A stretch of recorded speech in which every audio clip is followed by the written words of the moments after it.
मेरठ शहर में प्यार, धोखे और खून की एक कहानी हुई। इस कहानी के बीच में थे सौरभ राजपूत, जो पहले मर्चेंट नेवी ऑफिसर थे। सौरभ अपने अनुशासन और शांत स्वभाव के लिए जाने जाते थे। उनकी जिंदगी में तब मोड़ आया जब वो मुस्कान रस्तोगी से मिले, जो मेरठ की ही रहने वाली थी। दोनों की मुलाकात कुछ जान पहचान वालों के जरिए हुई और जल्द ही दोनों ने शादी कर ली। सौरभ को क्या पता था कि किस्मत उनके लिए कुछ और ही सोचकर बैठी है। शादी के शुरुआती दिन खुशियों से भरे थे। घर में एक छोटी बच्ची का आना हुआ, जिससे उनकी जिंदगी में और भी खुशियां आ गईं। लेकिन इस खुशहाल परिवार के पीछे एक राज छुपा था। सच किसी खतरनाक लहर की तरह उनकी जिंदगी को बर्बाद करने वाला था। सौरभ को पता नहीं था कि मुस्कान एक राज छुपा रही है, एक ऐसा सच जो जल्द ही सामने आने वाला था। उनका रिश्ता, जो विश्वास और प्यार पर बना था, टूटने वाला था। फिर कहानी में आया साहिल शुक्ला, जिसकी मुलाकात मुस्कान से हुई और दोनों के बीच एक खतरनाक रिश्ता शुरू हो गया। साहिल, जिसका बैकग्राउंड अभी भी रहस्यमय है, मुस्कान की जिंदगी का हिस्सा बन गया। सौरभ के बिना जिंदगी जीने की चाहत में उनकी चोरी छुपे मुलाकातें बढ़ती गईं। जो एक छोटे से आकर्षण से शुरू हुआ था, वो धोखे और विश्वासघात में बदल गया, और सौरभ को इस बात का जरा भी अंदाजा नहीं था। 4 मार्च 2025 मेरठ के इतिहास में एक काला दिन बन गया। इसी दिन सौरभ की बेरहमी से हत्या कर दी गई। जैसे जैसे इस जुर्म की परतें खुलीं, वैसे वैसे लोगों की रूह कांप गई। सौरभ, जिसे अपने घर में छुपे खतरे का अंदाजा नहीं था, उसे नशीला पदार्थ दे दिया गया, जिससे वो अपनी पत्नी और उसके प्रेमी की साजिश का शिकार हो गया। इसके बाद जो हुआ वो बेहद क्रूर था। साहिल के साथ रहने की चाहत में मुस्कान ने अपने पति पर उस तरह से हमला किया और उसका गला रेत दिया।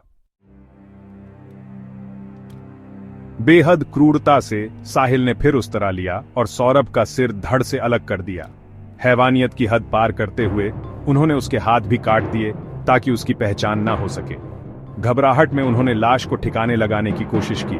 उनका पहला प्लान था कि लाश को सूटकेस में भर दें, लेकिन उनकी क्रूरता के कारण यह नामुमकिन था।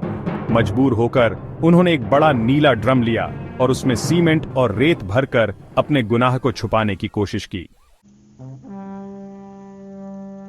उनके बनावटी व्यवहार का ढोंग तब टूटा जब उनके जुर्म की बदबू फैलने लगी। नीले ड्रम में भरे सौरभ के कटे हुए शरीर को मेरठ के इंदिरा नगर इलाके में छोड़ दिया गया था।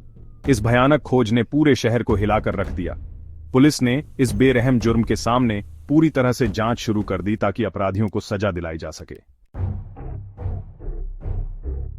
जैसे जैसे पुलिस सबूत इकट्ठा करती गई, शक की सुई मुस्कान की तरफ घूमती गई। क्राइम सीन, यानी उनका किराए का घर, इस विभत्स कांड की गवाही दे रहा था। दीवारों, बेडशीट, यहां तक कि बाथरूम की टाइल्स पर भी खून के धब्बे थे, जो संघर्ष की भयानक तस्वीर पेश कर रहे थे। मुस्कान और साहिल ये समझकर कि अब वो पकड़े जाएंगे, हिमाचल प्रदेश के पहाड़ों में भाग गए। लेकिन उनकी ये भागदौड़ ज्यादा दिन तक नहीं चली। 19 मार्च 2025 को पुलिस ने उन्हें गिरफ्तार कर लिया और उनके झूठ का पर्दाफाश हो गया। इस हत्याकांड और मुस्कान और साहिल की गिरफ्तारी की खबर ने मेरठ को हिलाकर रख दिया। जहां वो रहते थे, वो शांत इलाका अब गुस्से और हैरानी से भर गया। इस जुर्म की क्रूरता और विश्वासघात ने लोगों को झकझोर कर रख दिया। मुस्कान के माता पिता अपनी बेटी की करतूतों से टूट गए और उन्होंने उसे अपनाने से इनकार कर दिया। उन्होंने मुस्कान और साहिल दोनों के लिए कड़ी से कड़ी सजा की मांग की।